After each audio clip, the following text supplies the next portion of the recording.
오늘 같이 말씀을 보도록 하겠습니다. 오늘 말씀은 말씀 제목이 뭘까요? 라면을 주는 이유. 왜 우리가 라면을 줄까? 한번 그 이유를 좀 말씀을 통해서 같이 한번 살펴보면 좋겠습니다.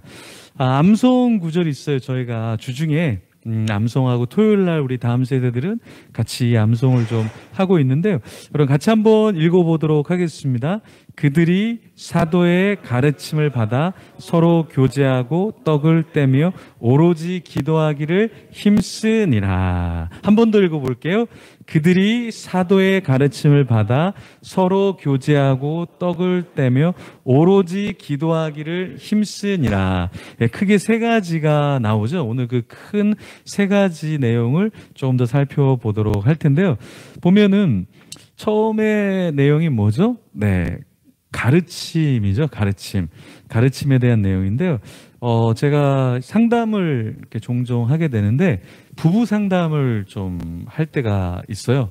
근데 부부 상담을 하면 항상 그 어려움이 참 심한데 부부 상담을 하면서 좀 어려움이 있는 이유 중에 한 가지가 그 부부끼리의 문제이면 좋은데 항상 부부와 연관되어진 사람 간의 문제가 있는 경우가 되게 많아요. 무슨 말이냐면 예를 들어서 부인이 문제가 생기잖아요. 그러면 부인이 왜 문제가 생겼나를 이야기를 나누다 보면 그 주위의 친구들의 영향이나 주변의 영향을 받는 경우가 있더라고요. 그 남자가 예를 들어서 남편의 문제가 있으면 그 남편을 이렇게 하면 좋겠어, 이렇게 살아가면 좋겠어, 이러한 이야기를 듣고 거기에 빠지는 경우가 상당히 많다라는 거예요.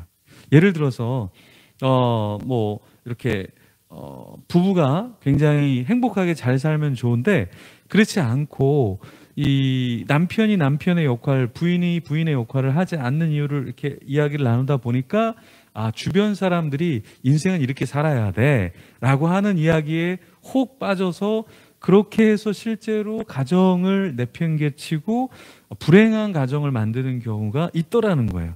그래서 우리는 가르침을 받는데 일상생활에서도 나는 누구의 말을 들을 것인가, 이것을 우리가 고민을 해야 한다라는 것이죠. 또 교제에 대한 이야기가 나왔는데 우리 신앙에서는 되게 중요한 게 무엇이냐면 사실 이렇게 모여서 예배를 드리는 게 사실 불편하고 힘들 수도 있지만 굉장히 많이 필요해요. 저희가 작년이죠, 벌써 작년에 최준영 목사님 집에 초대를 받았어요. 그때 초대해갖고 너무 음식을 많이 준비해 주시고 선물도 많이 해주시고 그때 많이 힘드셨나 봐요. 그 다음부터는 아무 소식이 없더라고요.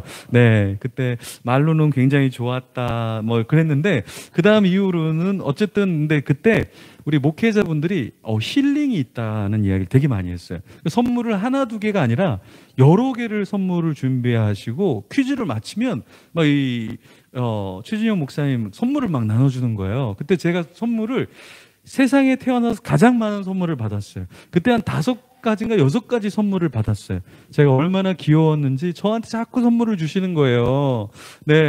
그래서 정말 선물도 많이 받았고 음식도 굉장히 많이 준비하셨고 아마 최준영 목사님은 준비를 안 하신 것 같은데 어쨌든 굉장히 많은 음식을 준비하시고 디저트도 준비해 주시고 근데 이게 확실히 사랑을 받으니까 우리 교육자들이 힐링이 된다. 그래서 혼자서 많이 먹으면 살이 많이 찌는데 같이 먹으니까 사랑을 입고 마음도 힐링이 되고 너무나 좋더라고요. 그래서 오늘 말씀에서 가르침을 받는다, 교제를 한다, 또 오로지 기도한다, 이런 것들이 우리에게 주는 영적인 유익이 굉장히 많습니다. 나도 기도하지만 같이 기도할 때 또 기도도 이렇게 전염이 되는 것 같아요. 그래서 또 떡을 떼고 서로 떡을 떼고 이렇게 섬긴다는 게 참 굉장히 좋은 거잖아요. 누군가 떡을 가져와야 또 뗄 수 있는 거고 선물을 나눠줄 수 있는 거잖아요. 어제 저도 선물을 나눠드렸고 오늘 오시는 분들 나가실 때 이 책을 한 권씩 또 한 가정씩 선물로 드리는데요. 저만 또 선물을 나누는 게 아니라 어제 보니까 우리 최선 전사님이 빵을 또 어디서 사오셨더라고요. 굉장히 맛있는 빵을 사와서 잘 먹었는데 또 우리 담임 전사님이 또 빵을 또 사오셨더라고요. 그래서 어제 빵빵하게 빵을 많이 먹었습니다. 공동체가, 우리가 어떠한 공동체가 세워져야 할까라고 했을 때, 자기가 그냥 자기 돈으로 빵 사 먹을 수 있죠. 근데 내 돈을 가지고 다른 사람을 빵을 사주고, 그 사람이 또 다른 사람을 빵을 사주고, 또 다른 선물을 한다라는 것은 사실 힐링이 있고 축복이 되는 것 같아요. 그래서 우리는 초대교회 공동체처럼 서로 나누는 그런 공동체, 그런 멤버가 되면 참 좋겠습니다. 그러니까 오로지 기도하기에 힘쓰는 우리가 돼야 되겠죠. 그래서 우리 하미 주에도 기도를 참 잘했어요. 지금은 잘 모르겠는데 어렸을 때 기도를 정말 잘했어요. 네. 이렇게 밥 먹기 전이나 뭐 할 때 기도 그러면 저 보십시오. 우리 하음이의 표정 보십시오. 예, 경건의 끝판왕이잖아요. 경건의 끝판왕. 예, 주의 하음이 기도를 너무 잘했는데 지금 많이 타락하신 부분이 있지만 그래도 더 기도에 힘쓰는 자가 되면 참 좋을 것 같아요. 그래서 오늘은 이 말씀에 대해서 조금 더 우리가 한번 살펴볼 텐데요. 말씀 속으로 한번 들어가 보겠습니다. 말씀에 들어가 보면 오늘 이런 내용이 조금 나오는데, 우리 자신을 먼저 돌아보면 여러분은 살면서 마음이 찔리고 괴로웠던 적이 있습니까? 네, 여러분은 좀 그런 적이 있어요? 하나님 말씀 앞에 혹은 찬양하면서 기도하면서 인생을 살아가면서 내가 너무 좀 부족하다, 연약하다, 괴로웠던 적이 있어요? 네, 그런 적이 있습니까? 근데 오늘 본문에 보면 어떠한 내용이 나오냐면, 베드로가 설교를 하는데 베드로의 설교를 듣고 무리들의 마음이 어땠냐면 찔렸다 그랬어요. 네. 그러니까 이게 하나님의 임재가 있고 깨우침이 있을 때 우리는 어떠한 면이 있냐면 마음의 찔림이 있는 거예요. 마음의 찔림이. 그래서 우리가 예배를 드릴 때, 찬양할 때, 기도할 때 좀 마음의 찔림이 있다면 굉장히 여러분 감사한 거예요. 아직 내 영이 살아있는 거예요. 근데 이렇게 이 시간대 보면은 이제 푹 주무시는 분들이 계셔요. 푹 주무시는 분들이 계신데 나가실 때 여관비를 꼭 내고 나가셔야 됩니다. 마음에 찔림이 있어야 되는데 그렇지 않고 말씀이 나랑 상관없고 찬양이 나랑 상관없고 기도가 나랑 상관이 없으면 우리는 어떻게 되는가? 우리는 하나님의 근심 덩어리가 되겠죠. 그래서 우리가 예배를 드리면서 참 많은 준비를 해야 되고, 또 예배를 드리고 나서 또 하나님 앞에 찔림이 있다면 우리의 영이 아직 살아있다라는 거예요.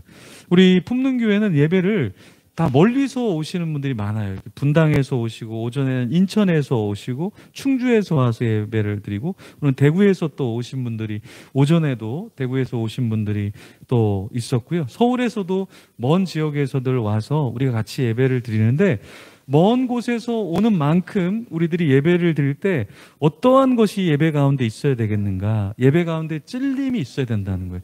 그 찔림이 있기 위해서는 사실 우리가 그만큼 준비를 해야 돼요. 말씀을 받을 준비를 하고 은혜를 받을 준비를 해야 그게 담겨지거든요. 담겨져요. 그래서 우리도 더 많이 말씀을 받도록, 순수하게 받도록 노력을 해야 될 것입니다. 자, 그들이 어찌할꼬 물었을 때 베드로는 어떻게 해야 될지에 대한 명확한 대답을 갖고 있었어요. 그 대답이 무엇이냐면 예수 그리스도의 이름으로 첫 번째 세례를 받아라. 그리고 죄사함을 받아라. 그리고 성령의 선물을 받으라고 이야기를 해줬어요. 여러분, 우리가 누군가를 상담한다, 누군가와 같이 살면서 누군가를 이끌어준다 그럴 때 명확한 어떠한 대답을 해줄 줄 안다. 그러면 그 사람은 상당히 괜찮은, 참 영향력이 있는 사람이겠죠. 자, 어떤 선물을 받으면 여러분 가장 좋겠습니까? 네, 지난 성탄절에 외쳤던 라면입니까? 아니면은 여러분 이런 거예요? 우리 이런 꽃 어때요? 이런 꽃 받고 싶으세요? 네, 타락한 거예요. 예. 자, 어떤 선물을 받으면 좋을까요? 약속의 말인데 예수 그리스도를 믿고 회개하면 무엇이 우리에게 주어지냐면 성령을 선물로 받는데, 맞아요. 라면 선물도 좋고요. 또 돈이 들어있는 꽃 선물도 좋아요. 그런데 주님께서 우리에게 더 받기를 원하시는 선물은 무엇이냐면 사실은 성령 하나님, 그 인격적인 성령 하나님을 우리가 받고 동행하기를 원하시는 거예요. 무슨 말이냐면 우리가 기도할 때 여기 교회에서 기도할 때만 성령 하나님을 찾는 게 아니라 내가 화장실에서도 샤워실에서도 내가 길을 가면서도 내가 공부를 하면서도 성령 하나님께 묻는 거죠. 하나님, 제가 어떻게 공부하면 좋을까요? 내가 공부해서 뭘 하면 좋을까요? 하나님, 내가 사업을 해서 뭘 하면 좋을까요? 하나님, 내 주위에 누구를 오늘 만날까요? 그 사람에게 내가 어떠한 소망과 어떤 희망을 주면 좋을까요? 하나님, 내가 어떻게 인생을 다른 사람과 잘 살아가면 좋을까요? 여러분, 이러한 말을 성령 하나님과 같이 할 수 있다면 그것이 우리에게 큰 선물이 된다라는 거예요. 자, 이 약속은 누구를 위한 것입니까? 사실은 이스라엘. 그런데 더 넓게 이스라엘 자녀, 또 더 넓게 모든 먼 데 있는 사람, 하나님이 얼마든지 부르시는 자들에게 이 선물을 주시겠다고 말씀을 하셨어요. 그런데 이 선물은 사실 아무나 받을 수 있는 게 아니에요. 우리가 아무나 받을 것 같지만 이 성령 받은 자들은 아무나 받는 것이 아니라 하나님이 택정한 사람들, 하나님이 부르신 사람들이 받을 수 있는 거예요. 그래서 이거는 너무나 큰 선물인 거죠. 영원히 사는 축복을 주시는데 그 영원히 사는 축복을 아무에게나 주시는 게 아니라 우리에게 하나님께서 주신다라는 거예요. 그래서 이 축복을 하나님이 얼마든지 부르시는 사람들, 그 사람이 누구냐면 인류 전체라고도 볼 수 있지만 아니에요. 제한적인 속죄. 그러니까 하나님이 부르시기로 한 사람들이 그 축복을 누린다라는 거예요. 예를 들어서 제가 오늘 라면을 선물로 드리겠습니다. 그랬을 때 여러분, 모든 대한민국의 모든 사람들이 다 라면을 받을 수 있을까요? 저는 얘기했어요. 오늘 제가 라면을 드리겠습니다. 제가 얘기했죠. 누가 받을까요? 오늘 여기 예배에 나온 다음 세대, 그 자녀가 라면을 받게 되는 거죠. 왜 그럴까요? 부르신 자들, 부르심을 받은 자들, 그 안에 속한 자들이 그 축복을 받는 것이지 모든 세상의 모든 사람들이 다 축복을 받는 건 아니라는 거예요. 하나님께서 내가 너를 부를게, 내가 너를 택할게, 내가 너와 함께 할게 라고 했을 때 그것은 하나님 앞에 서 있는 하나님이 부르시는 자라는 거예요. 그래서 제한적인 속죄라는 말을 했어요. 그래서 여러분, 우리가 왜 감사해야 되는가? 영원한 죽음이 있어요. 영원한 죽음이 있어요. 근데 그 영원한 죽음에서 그 영원한 죽음을 맛보지 않는 것이죠. 그러니까 우리 기독교는 이 땅에서만 잘 살고 끝나는 게 아니라 영원한 죽음에서, 영원한 형벌에서, 그 뜨거운 지옥에서 살지 않기 때문에 우리는 감사하면서 여기서 나그네 인생을 산다라는 거예요. 그 믿음과 그 삶, 그것에 대한 소망이 있으면 우리의 생각과 삶은 굉장히 많이 달라진다라는 것이죠. 그래서 이 축복을 우리가 기억하고 살아가야 한다라는 거예요.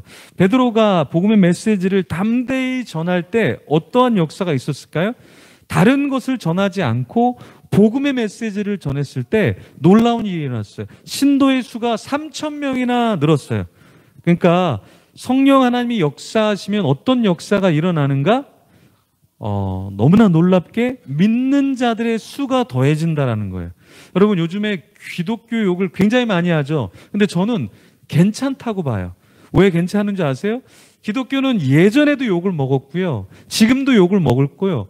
나중에 시간이 지나도 우리는 욕을 먹을 거예요. 하지만 어떠한 역사가 있느냐? 성령 하나님이 역사하시면 하루에도 3,000명이 아니라 3만 명이 예수님을 믿게 된다는 거예요. 우리 예수님을 믿는 거는 교회가 잘해서 예수님을 믿는 게 아니에요. 목사 한 사람이 잘해서도 믿을 수 있겠지만 그게 예수님을 믿는 키가 아니라는 거예요. 정말 예수님을 잘 믿는 건 성령 하나님의 역사 있을 때 예수님을 믿기 시작한다라는 거예요. 여기도 현장에 와서 예배를 드리시지만 예수님 몰랐잖아요. 예수님 몰랐잖아요. 태어나면서 예수님을 알았을까요? 근데 왜 여러분이 여기 나와 있습니까? 왜 여러분은 영상으로 같이 예배를 드리고 있을까요? 그것은 하나님이 우리 마음속에 하나님을 갈망하는 마음을 주셨다라는 거예요.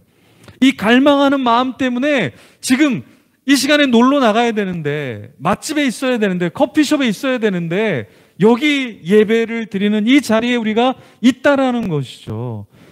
베드로가 한 번 복음을 전할 때, 진정한 복음을 전할 때 상당히 많은 사람들이 돌아왔어요. 여러분, 지금 교회가 안 된다 그래요. 교회가 안 된다 그래요. 안 됩니까? 돼요, 돼. 우리 품능교회도 언제 개척했습니까? 코로나 한가운데. 작년에 코로나가 막 퍼질 때 이렇게 확진자가 있을 때 우리 품능교회가 예배를 드렸거든요. 근데 우리는 예배를 오늘 오전에 나눠서 오후에 나눠서 다음 주 오전에 나눠서 오후에 나눠서 따로따로 예배를 드리고 있잖아요.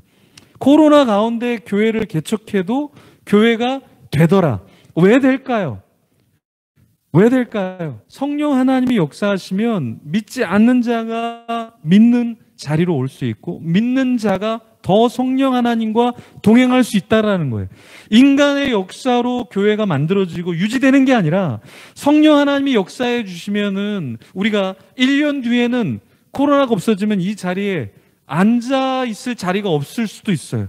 우리의 힘이 아니라 성령 하나님이 우리 예배 가운데 임하신다면, 우리의 삶 가운데 역사하신다면 더 많은 사람들이 예배의 자리로, 하나님을 찾는 자리로 나올 거예요.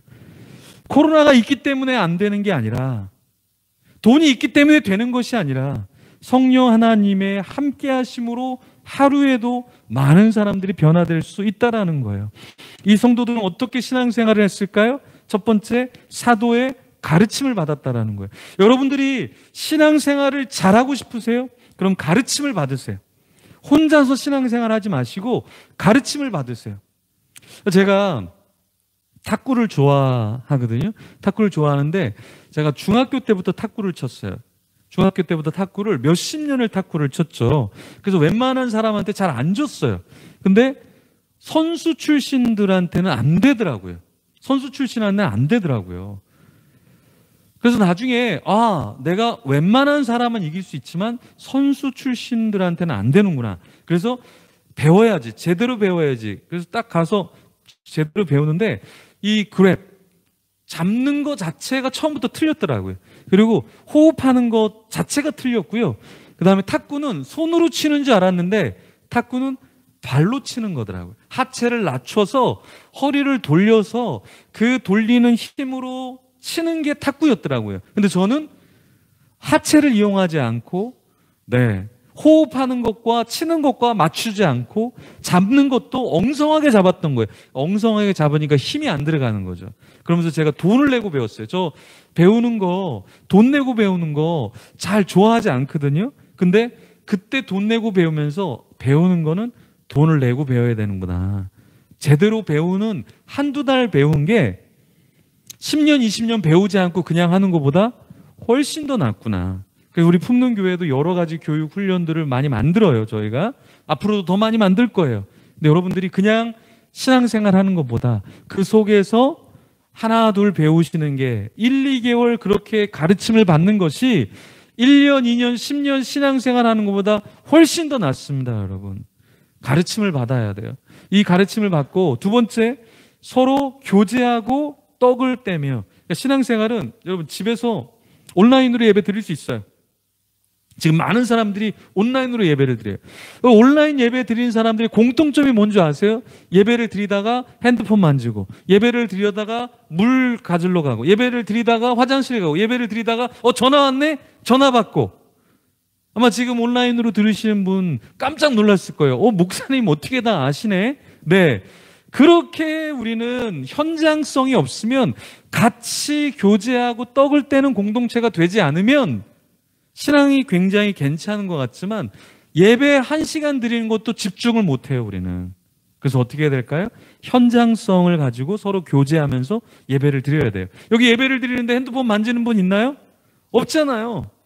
여기서 예배를 드리면서 조는 분 있나요? 네, 있을 수도 있겠죠. 네, 지금 조는 사람 찾으니까 지금 안 나타나고 있는데, 같이 현장에서 예배를 드리면 서로가 서로를 보호해줘요. 서로가 서로를 감시해줘요. 서로가 서로를 끌어줘요. 그래서 온라인으로 예배를 드리는 것과 현장에 나와서 예배를 드리는 거는 1시간을 예배를 드려도 완전 다르다라는 거예요. 교제하는 거, 한마디 두마디 하는 교제, 그것이 우리를 때로는 회복시키고 우리를 더 영적으로 이끌어주는 면이 있다라는 것입니다. 오로지 기도하기를 힘썼다 그랬는데요. 혼자서도 기도할 수 있죠. 근데 함께 기도하면 어때요? 뜨겁게 기도하잖아요. 뜨겁게 기도하게 되고 다른 사람의 기도를 받으면서 또 힘을 받고 같이 또 중보하고 하나님께 우리의 향기 나는 기도를 올려드릴 수 있는 거죠. 사도의 가르침이라는 것을 보면 여기에 어떠한 비밀이 있냐면 사도의 가르침을 보면 이게 한글로는 사도의 가르침이지만 정확하게 얘기하면 사도들의 가르침이에요. 복수로 쓰여 있어요. 복수로 쓰여 있어요. 복수로 쓰였다는 말은 한 사람의 가르침을 받았다라는 게 아니라 그 초대교회 때는 여러 명의 선생님들 속에서 가르침을 받았다라는 거예요. 그 말은 오늘 우리가 배움을 받을 때 한쪽의 배움으로 해서 한쪽으로 쏠리는 것이 아니라 여러 명의 건강한 사도들, 건강한 가르치는 자들을 통해서 우리가 배움을 받아야 한다라는 거예요. 때로는 나이가 많은 사람을 통해서도 배우지만 동년배에게도 배우고 어린 사람에게도 배우고 또 우리 다음 세대 자녀들에게도 우리는 무언가를 배울 수 있다라는 거예요. 예. 항상 한 사람, 위대한 사람이 아니라 우리는 서로가 무엇을 하느냐? 네. 가르치는 자이고 그 사람을 통해서도 가르침을 받을 수 있다라는 거예요. 요즘에 자녀들하고 같이 이야기를 이렇게 해보면 깜짝깜짝 놀랄 때가 있어요. 깜짝깜짝 놀랄 때가 있어요. 네. 그렇구나. 그런 때가 있어요. 아이들이 자라가면서 아이들의 한두 마디가 또 무언가를 생각하게끔 만드는 그런 요소들이 있다라는 거예요. 그래서 우리의 자녀들이 때로는 어린 친구들이 우리를 가르칠 수 있는 선생님의 역할을 할 때가 있다라는 것입니다. 여러분, 사람들이 두려워하는 가운데 사도들로 말미암아서는 어떤 역사가 일어났을까요? 사도들에게 기사와 표적이 많이 일어났어요. 네. 이번 주에 그 개척하는 학교 후배 목사님을 만났는데 자기는 기도하는 게 한 가지가 있대요. 개척했는데 지금 개척해서 작년 말에 개척해서 그냥 가족끼리 예배를 드리고 있대요. 근데 기도하고 있는 게 있대요. 아내도 기도하고 자기도 기도하고 주위에 기도해 주는 사람이 기도하는 게 있는데 그게 뭐냐면 자기가 병을 낫게 하는 은사를 하나님께 달라고 기도하고 있대요. 그래서 그걸 놓고 기도하는데 그러한 하나님의 역사가 일어나면 참 좋겠다. 이것을 개척하기 때문에 기도한 게 아니라 그 전부터 자기는 계속해서 성령 하나님의 역사를 간구하면서 이런 놀라운 이 시대에 생각하지 못하는 일들이 지금도 병자가 낫고 하나님의 놀라운 역사가 있으면 좋겠다. 그렇게 기도한다라는 거예요. 근데 초대교회 때는 그런 역사가 이미 일어났고 그 역사를 통해서 많은 사람들이 예수님을 믿었죠.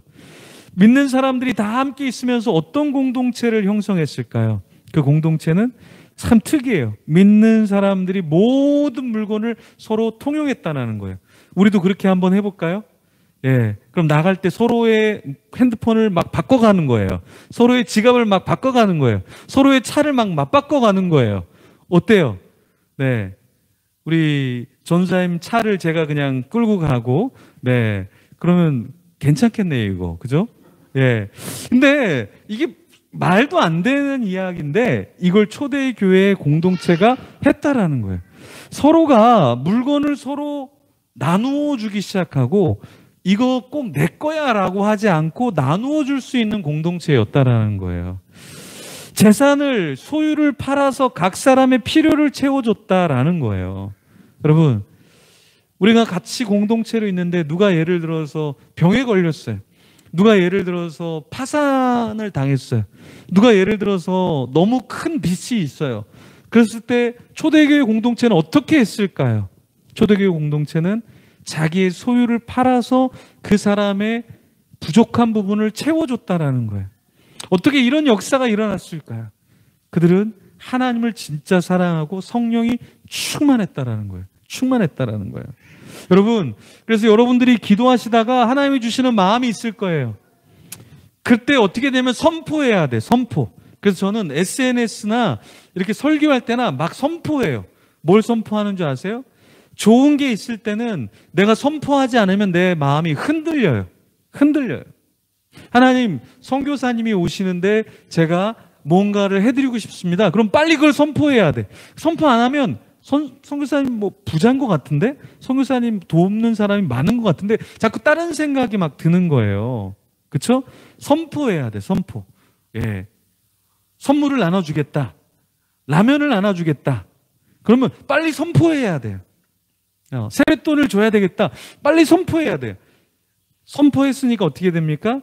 할 수밖에 없는 거죠. 할 수밖에 없는 거죠. 우리는 연약한 존재예요. 그래서 어떻게 하냐면 빨리 얘기해야 돼.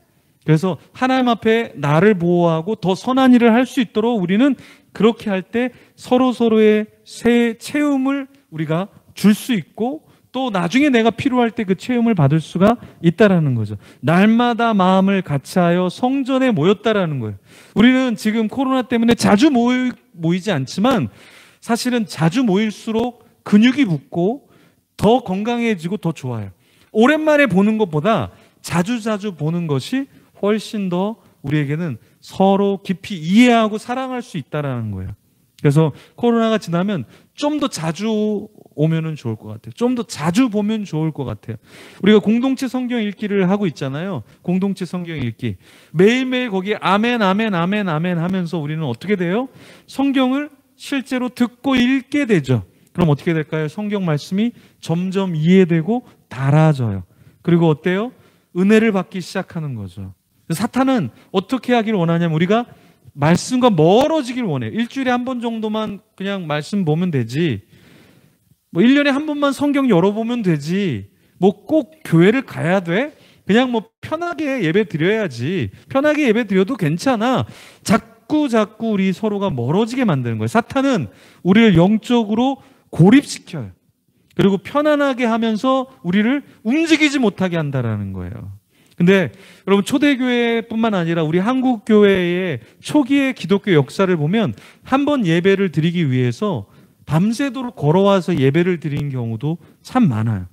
며칠을 걸어와서 시골에서 서울로 와서 부흥에 참석하고 그리고 내려가는 경우도 참 많았어요.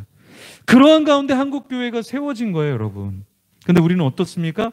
요즘엔 편리하게 그냥 간단하게 예배를 드리기를 원해요.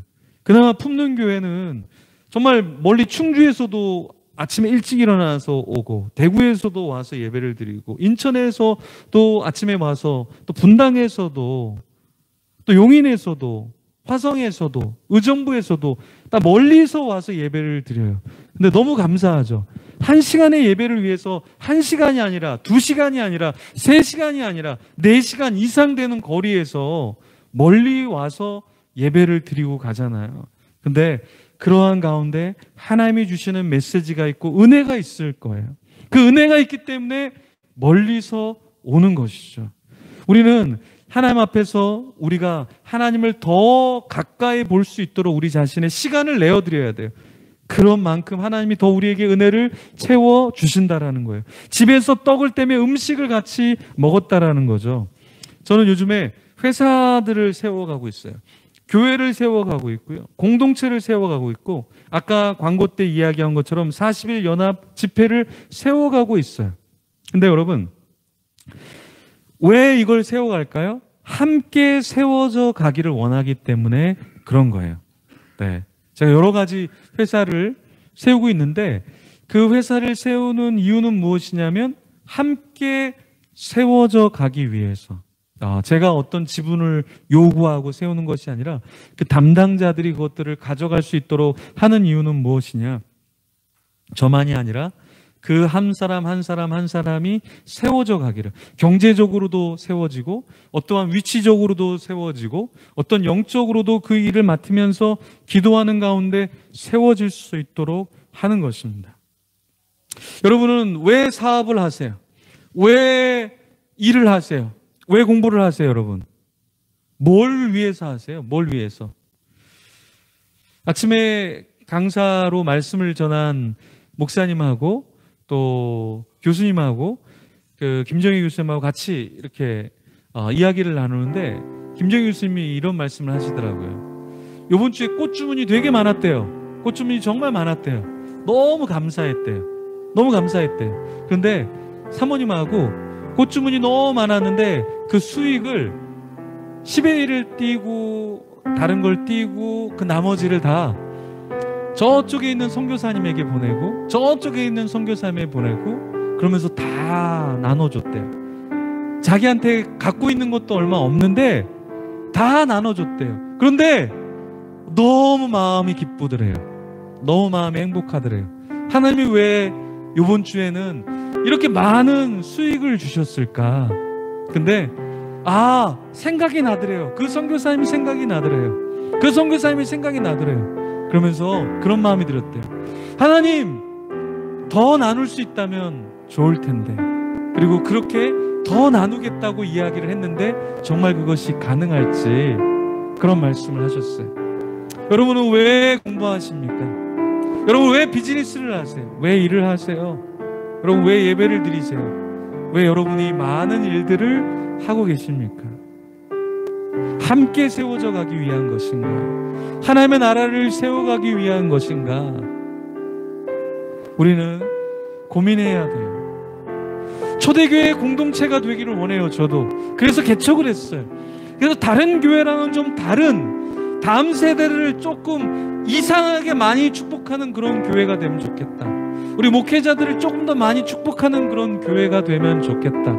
좀 이 시대에 맞지 않는 다른 교회, 다른 공동체를 좀 세워가면 좋겠다. 그 꿈을 갖고 저는 품는 교회라는 교회를 개척을 했어요. 왜 우리는 교회를 개척해야 될까요? 왜 우리는 공부해야 될까요? 왜 우리는 일해야 될까요? 우리는 왜 이익을 추구해야 될까요? 이익이 나더라도 그것을 내 이익이라고 생각하지 않고 다른 곳에 우리가 흘려보낼 수 있을까요? 그렇다면 하나님께서 잘하고 있어. 여러분, 이 땅에서 우리는 아무것도 가져갈 수 없어요. 여러분이 나중에 죽음 앞에 문턱에 섰을 때 아무것도 가져갈 게 없어요. 명예도 가져갈 게 없고 재물도 가져갈 게 없고 내가 그렇게 자랑했던 건강도, 내가 그렇게 자랑했던, 내가 지키고 싶었던 내 자존심도 우리는 아무것도 가져갈 수 없어요. 잠시 우리 이 땅에서 무엇을 하는 거냐면 소꿉장난하는 거예요. 잠시 소꿉장난하는 거예요. 나그네로 살다가 가는 인생인 거죠. 우리가 어떤 선물을 원하고 무엇을 원할 수 있어요. 그렇지만 하나님께서 우리를 주시는 이유가 있어요. 라면을 원하면 라면을 주는 것처럼 우리에게 어떤 것을 요구할 때 하나님께서 우리에게 그런 축복을 주실 거예요. 여러분, 그 축복을 받을 때에 그 축복을 당연시 여기지 마시고 그 축복을 주신 분을 기억해서 하나님이 나에게 이 축복을 주셨는데 내가 이 축복을 어떻게 나눠야 될까? 어떻게 사용해야 될까? 그것을 고민한다면 우리는 이 시대에 이런 환경 가운데 초대교회 공동체를 회복할 수 있다라는 것입니다. 그렇지 않고 하나님이 나에게 선물을 주신 이유를 알지 못하고 당연시 여긴다면 우리는 이 나그네의 삶, 잠깐 있다 없어지는 이 삶을 잘 못 살고 하나님께 가게 되는 것이겠죠. 우리 시간에 같이 한번 기도하며 주님 앞에 나가겠습니다. 하나님이 다른 사람보다 여러분에게 더 많은 축복을 주실 거예요. 하나님이 이미 축복을 주셨는지도 몰라요. 그런데 여러분, 우리는 어떠한 가정, 어떠한 공동체, 어떠한 나라, 어떠한 삶을 우리는 생각하고 있습니까? 이 시간에 한번 우리 자신을 돌아볼 때 하나님, 내가 초대교회의 그 공동체처럼 그러한 공동체를 이루게 하여 주시옵소서. 내 것을 내 것이라고 말하지 아니하고 내 것이 필요한 사람에게 나눠줄 수 있고 가난한 자에게 나눠줄 수 있고 힘겨운 자에게 위로를 줄 수 있고 함께하는 그러한 자, 그런 공동체, 그러한 아버지 하나님의 삶을 살아갈 수 있도록 붙잡아 주시옵소서. 나에게 믿음을 주시고 예배할 수 있게 하시고 나를 불러주신 주님, 주님의 뜻을 알며 살아가는 자 되게 하여 주시옵소서. 믿음이 없더라도 내가 너무나 주님을 모르더라도 하나님 그 초대교회 공동체의 삶이 내 속에 있게 하여 주시고 나의 평생에 있게 하여 주시옵소서. 우리 주님 앞에 주여 외치며 기도하며 주님 앞에 나가겠습니다. 주여,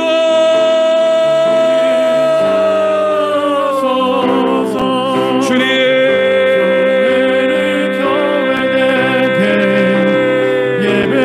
아버지 하나님이여 감사합니다.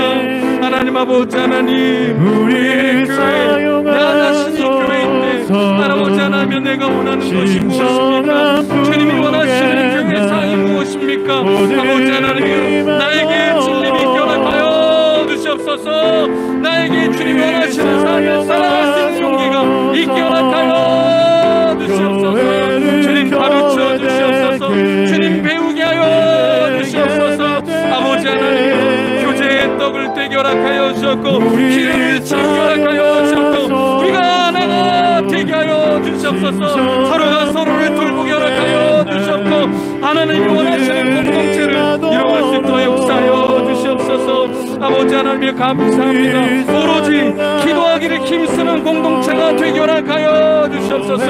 40일에 아버지 하나님이여 기도의 행진을 집회 행진을 이어갑니다. 하나님 내가 먼저 말씀 앞에 서게 하여 주옵소서. 기도 앞에 서게 허락하여 주옵소서. 찬양 앞에 서게 허락하여 주옵소서. 아버지 하나님 감사합니다. 우리에게 말씀하여 주셨고 아버지 하나님의 예배를 사모하게 허락하여 주셨고 우리에게 깨우침을 주신 아버지 하나님이여 나의 인생 가운데 주님 말씀하시는 것 주님 원하시는 삶을 살 수 있도록 역사하여 주시옵소서.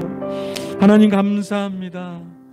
예배를 드릴 때마다 우리 가운데 찔림이 있게 허락하여 주셨고 고민이 있는 인생 되게 하여 주시옵소서. 지금의 사람들과 비교하지 않게 허락하여 주시옵고 초대교회 공동체의 그 모습을 생각하면서 주님 나는 어떻게 나눌지 어떻게 사랑할지 또 어떻게 주님 앞에 살아가야 할지를 주님 점검하며 고민하며 살아가는 인생 되게 하여 주시옵소서. 이제 명절이 다가옵니다. 하나님 그 쉬는 동안에 우리 가족을 돌아보며 기도하게 허락하여 주시옵고 우리의 삶을 다시 한번 점검하는 시간이 되게 하여 주시옵소서. 어렵지만 힘겹지만 이 가운데 주님 앞에 신령과 진정으로 예배하게 하여 주시옵소서. 주님을 더욱 닮아가게 하여 주시옵소서. 성령 하나님과 교제하며 말씀을 들으며 주님의 뜻을 따라가는 자 되게 하여 주시옵소서. 감사합니다. 예수님 이름으로 기도드립니다. 아멘. 이제는 우리 주 예수 그리스도의 은혜와 하나님 아버지의 무한하신 사랑과 성령의 위로교통 충만케 하시는 역사가 그리스도의 몸된 교회를 세우도록 함께 세워가도록 부르심을 받은 이 나라의 민족 교회 위에 세계 열방 교회 위에 이제로부터 영원토록 함께 계실지어다. 아멘.